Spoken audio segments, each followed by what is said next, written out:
Nifty देखिए अब 80 point ऊपर 26,021 पर। और अब आप समझिए अगर जिन्होंने कल शॉर्ट किया था और आज कवर नहीं किया वो क्या सोच रहे होंगे। 27272 बहुत ज़्यादा दूर नहीं है भजता, बस 1,200 पॉइंट 4% का कुल मामला है, कोई दिक्कत नहीं है।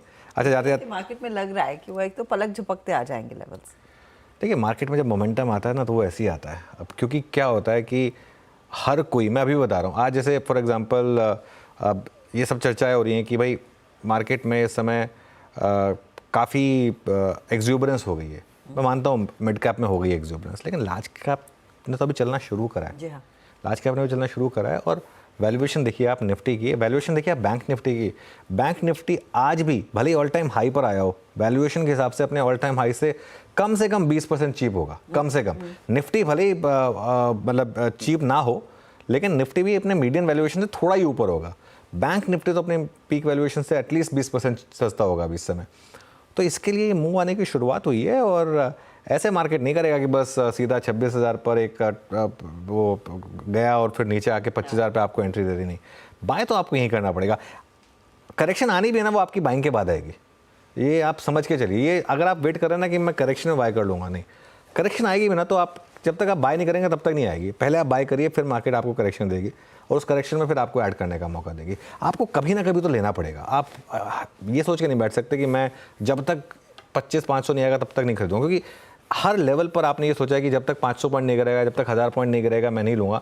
उस चक्कर में कितना मिस हुआ है मार्केट। ये 21,000 से वन वे रैली चल रही है। एग्जैक्टली मैं ये बोलने वाली थी कि मुझे कि वो 20-21,000 से मार्केट में जब कन्विक्शन के साथ कहा था कि देखिए लॉन्ग टर्म बुल रन का एक बड़ा मौका है। एग्जैक्टली तो मार्केट ने आपको डीप करेक्शन नहीं दिया, डीप करेक्शन नहीं दिया, आपको चलते बाजार में ही उतरना पड़ेगा। 1000 पॉइंट की करेक्शन दी है, एक 500 पॉइंट की करेक्शन दी है। वो जो इलेक्शन वाले टाइम पे आई थी वो 2000 पॉइंट की, उसको मैं एग्जैक्टली करेक्शन नहीं मानूंगा, क्योंकि वो एक दिन का वनडे अफेयर था, तो उसको करेक्शन मानना ठीक भी नहीं होगा।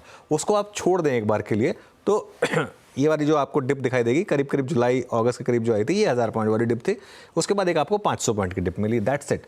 उसके अलावा मार्केट ने आपको डिप नहीं दिया। इसका मतलब ये नहीं है कि वो डिप आ नहीं सकती, आ सकती है, लेकिन वो भी आपके लिए ऐड करने का मौका होगी, क्योंकि ये हम एक लॉन्ग टर्म बुल मार्केट में हैं और ये स्ट्रक्चरल बुल मार्केट में हम।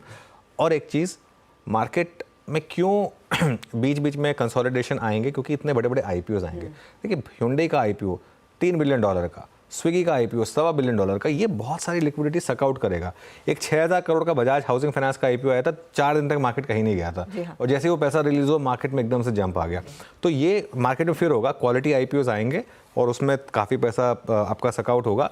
लेकिन पैसा आप बना पाएंगे अगर इस मार्केट में आप बड़े ट्रेंड के साथ रहेंगे। मेन चीज़ देखिए, टारगेट ऊपर नीचे होते रहते हैं, टारगेट से कोई इशू नहीं है। 27272 एक फैंसी नंबर है, मैंने ले लिया, किसी और का कोई और फैंसी नंबर हो सकता था, वो ले सकता था। लेकिन पॉइंट ये है कि बड़ा ट्रेंड क्या है, बड़े ट्रेंड के साथ अगर आप बने रहेंगे तो मार्केट आपको रिवॉर्ड करेगा। बहुत लोग कहेंगे कि लास्ट के आधे घंटे में ऐसा क्या हुआ कि मार्केट में इस तरीके की रैली आ गई, क्या कोई बास्केट बाइंग हुई, क्या कोई शॉर्ट कवरिंग आई, मुझे नहीं पता। और मैं लोगों से फिर यही कहूँगा, ये सवाल ही गलत है कि क्या हुआ, उसकी ज़रूरत नहीं है। आपके पास था क्या? अगर आपके पास था तो आपको खुश होना चाहिए, क्योंकि आपको और आज 80 पॉइंट ऐड हो गए आपकी पोजिशनल ट्रेड में। जी हाँ, तो